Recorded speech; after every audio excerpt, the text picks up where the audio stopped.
안녕하세요, 정성민입니다. 이번 주는 성균관대 관련된 질문에 대해서 답변을 좀 드려보도록 하겠습니다. 질문부터 먼저 볼게요. 성대는 아예 생기부도 안 읽어보고 학교급이랑 수가 내신으로 그냥 거른다는 소문을 듣긴 했는데 학종으로 일반고사 2점대 성대 합격이 있긴 한가요? 그쵸, 성균관대가 2등급대 합격생을 찾아보기가 쉽지가 않죠, 그죠? 추가로 좀 올린 내용을 좀 읽어보면요. 작년에 아는 집 1점대 중후반 일반고에서 연고대 자연계는 붙고 성대는 떨어졌다 해서 궁금해서 여쭈어요. 성대 특목사랑은 유명하긴 하지만 실사례 들으니 한 장 쓰기가 망설여지네요. 특목고 좋아하는 서성한 빼면 2초로 사실상 원서 6장 구성이 쉽지 않아요. 보통 특목고로는 정시로도 가서 거르겠지만 수능 변수가 있어서 안정을 쓰려니 안정이 아니네요. 그 아래 학교까지는 쓸 필요는 없을 것 같고요. 코엑스서 입시 박람회에서는 무조건 쓰라고 하지만 쓰면 귀한 한 장 이유도 모른 채 날릴 수 있을 것 같아서요. 그러니까 이제 수능 성적이 좀 나오는 학생 같아요.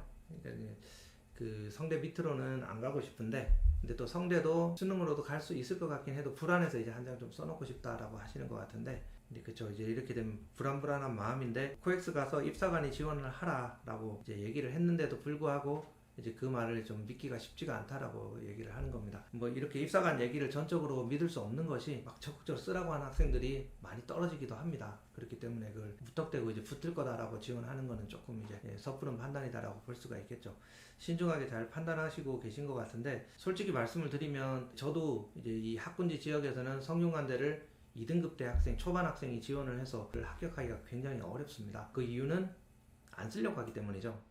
성대는 납치다 이런 생각을 하고 있기 때문에 그냥 정시로라도 나는 성대 이상을 노리겠다, 스카이를 노리겠다 이런 생각을 하는 학생들이 굉장히 많습니다. 인문계열 학생들은 이제 2등급대 학생들을 덜어 이제 합격하는 학생들을 볼 수가 있는데 자연계열 학생들은 보기가 굉장히 어렵죠. 일단은 이제 이런 어려움이 있다 보니까 작년에 제가 이제 지원시킨 학생들을 한번 정리를 해봤어요. 그 합불 결과를. 그걸 한번 쭉 살펴보도록 할게요. 그게 아마 도움이 되시지 않을까라는 생각이 듭니다.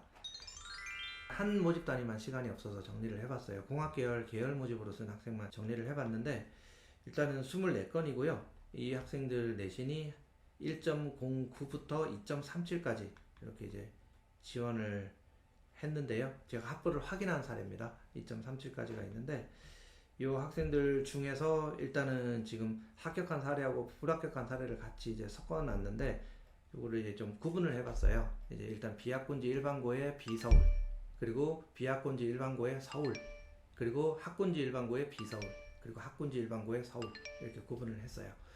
일단 학군지랑 비학군지 구분은 제가 그냥 임의로 제 기준대로 판단을 해서 구분을 했습니다. 특정 지역, 강남 지역, 그 다음에 이제 목동 지역, 분당 지역처럼 이제 공부를 잘하는 학생들이 이제 많이 이제 속해 있는, 학력 수준이 높은 학생들이 이제 많이 속해 있는 그런 지역의 학교들은 학군지로 분류를 했고요. 그리고 이제 그런 특정 지역이 아니라 하더라도 이제 우수 일반고로 분류될 만큼 학력 수준이 높은 이 고등학교들은 그 학군지로 분류를 했습니다. 그 나머지 학교들은 전부 다 비학군지에 넣었고요.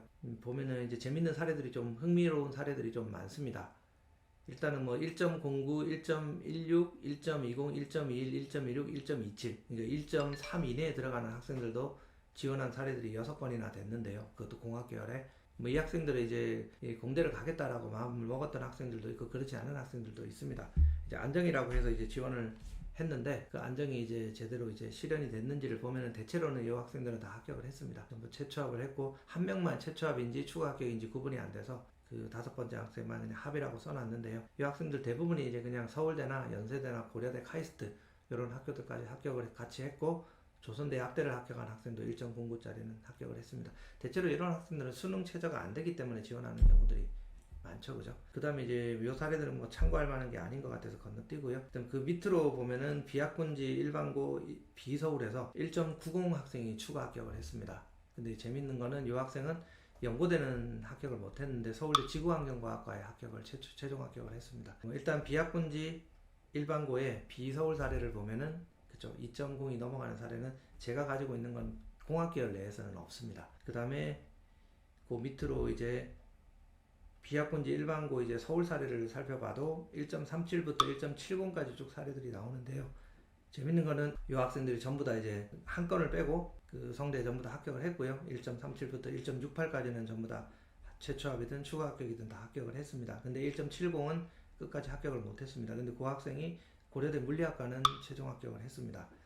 이렇게 보면은 성대가 그쵸, 고대보다는 합격하기가 좀 더 이제 어렵다라고 하는 것들이 좀 느껴지죠. 근데 이런 생각을 할 수는 있죠. 고대 물리학을 합격한 것처럼 성균관대도 자연과학 계열을 지원했으면 합격하지 않았을까, 이런 생각을 해볼 수가 있겠네요. 그죠? 그렇게 생각한다 하더라도 이제 성균관대랑 이제 고대랑 대등하게 이제 합격의 수준을 좀 봐야 된다. 합격이 고대보다 성대가 쉽다, 이렇게 보기에는 다소 이제 무리가 있고요. 근데 또 하나 생각할 수 있는 거는 고려대학교는 이제 수능 체제가 붙어 있기 때문에 그만큼 합격이 좀 용이한 면도 있긴 있겠죠. 그죠? 그렇게 보면 성대랑 고대랑 비슷하다, 이렇게 봐도 될 것 같습니다. 학군지로 넘어오게 되면 학군지 일반고 첫 번째 사례가 좀 재밌습니다. 스카이 화생공을 전부 다 합격을 했고, 이제 이 정도 수준이면은 1.37이고 성대 공학 계열은 그냥 최초합을 할 수도 있지 않았을까 싶은데 추합을 했어요. 그죠? 굉장히 좀 눈에 띄는 사례이기는 합니다. 그리고 제일 아래쪽에도 고려대학교 화학과를 합격을 했는데 이제 1.70인 성적으로, 그리고 성균관대 이제 공학계열은 불합격을 했습니다. 굉장히 이거 보면은 성대가 합격하기 어렵네 라는 생각을 충분히 할 수 있는 이제 그런 사례지 않을까라는 생각이 드네요. 그 다음에 이제 마지막으로 학군지 이제 서울 일반고 사례들을 보면은 여기서 이제 2.05 사례가 최초합으로 하나 나오네요. 이 학생은 서울대 화생공을 1차 합을 했고 최종 불합을 했네요. 그리고 연세대학교 화생공을 1차 탈락했고 고려대학교 화생공이나 한양대 화공은 최종 합격을 했습니다. 근데 이제 이 학생이 성균관대 공학계열도 최초합을 했어요. 이 학생 기억이 나거든요. 학생부 내용이 굉장히 좋았어요. 실험을 자기가 이제 설계하고 기획해서 했던 활동들이 굉장히 많았고요. 그리고 수준 높은 탐구 활동들도 제가 기억하기로도 한 3-4개를 했던 걸로 기억을 합니다. 그리고 수학 관련된 활동들도 굉장히 눈에 띄게 깊이 있는 내용들이 많았던 걸로 기억을 하는데, 제가 학생부 내용이 굉장히 좋다라고 칭찬을 했던 학생이에요. 이 친구는 저는 서울대도 은근히 이제 화생공을 최종 합격을 할 줄 알았는데 제 예상대로 1차 합은 했는데 이제 수학 면접을 잘 못 봤다고 하더라고요. 최종 불합을 했던 사례가 될 것 같네요. 그러니까 학군지 일반고라고 하면은 2점대 초반 내신이면은 학생부 내용이 괜찮을 때 성대 합격이 된다라고 하는 것은 뭐 볼 수가 있을 것 같습니다. 이렇게 보면은 성균관대가, 저도 이제 성대가 그 학생부의 내용을 읽고 평가를 하나 이런 것들이 좀 의심이 될 때가 많은데, 근데 이 친구의 사례를 보면은 좀 읽는 것 같기도 하다, 이런 생각도 좀 들기도 합니다. 그리고 나머지 2.20, 2.37 학생은 서울대 고대를 합격을 했고, 또 그 밑에 학생 서울대 건설환경이랑 고대 건축사회환경을 합격을 했음에도 불구하고 이제 성균관대는 떨어진 사례입니다. 그리고 그 24번 학생은 재밌는 게 서강대, 한양대 반도체공학도 불합을 했어요. 그러니까 뭐 학과 수준에 따라서 서울대, 고대 좀 하위 학과에 합격을 할 수 있음에도 불구하고 서성안에 상위권 학과들은 합격이 좀 어렵다라고 하는 것들을 좀 확인할 수 있는 결과지 않을까, 이런 생각이 듭니다. 지금 쭉 이제 간단하게 이제 제가 가지고 있는 이제 지원시킨 학생들 범위 안에서 딱 모집단위 하나만 분석을 해본 거기는 해도 2점대 초반 내신을 가지고 성균관대 합격하는 것은 그닥 쉽지가 않다, 이렇게 판단을 할 수가 있을 것 같습니다. 그래서 만약 성균관대를 2등급대 내신을 가지고 지원을 한다면 이제 좀 과감하게 공학 계열을 지원하기보다는 좀 그보다는 좀 낮은 모집단위, 좀 비인기 모집단위를 지원해야 되지 않을까 생각이 드네요. 그럼 비인기 모집단위면 뭐가 있느냐? 건축학, 건설환경공학, 인원도 많죠. 선발 인원도. 그 다음에 컴퓨터과학, 뭐 수학교육, 이런 학과들이지 않을까 생각을 합니다. 그리고 이제 요 분석을 이제 2021학년도에 성대 입시가 좀 바뀌었죠. 인원이 줄었었는데 그 시점부터 시작을 해서 24학년도 시점까지 쭉 다 이제 모아서 분석을 해보고, 그리고 요 공학계열 모집단위 뿐만이 아니라 다른 모집단위들로 확장을 해서 분석을 해보면 전반적인 분위기나 경향을 좀 읽을 수 있지 않을까라고 이번 분석을 하면서 느꼈습니다. 그 분석 결과는 당연히 제가 해보겠죠. 그죠? 이번 수시 이제 지원이 끝나고 시간이 좀 나면 그 찬찬히 분석을 해서 그 결과도 한번 영상으로 남겨보도록 하겠습니다. 예, 오늘 제 답변은 여기까지 하도록 할게요. 감사합니다.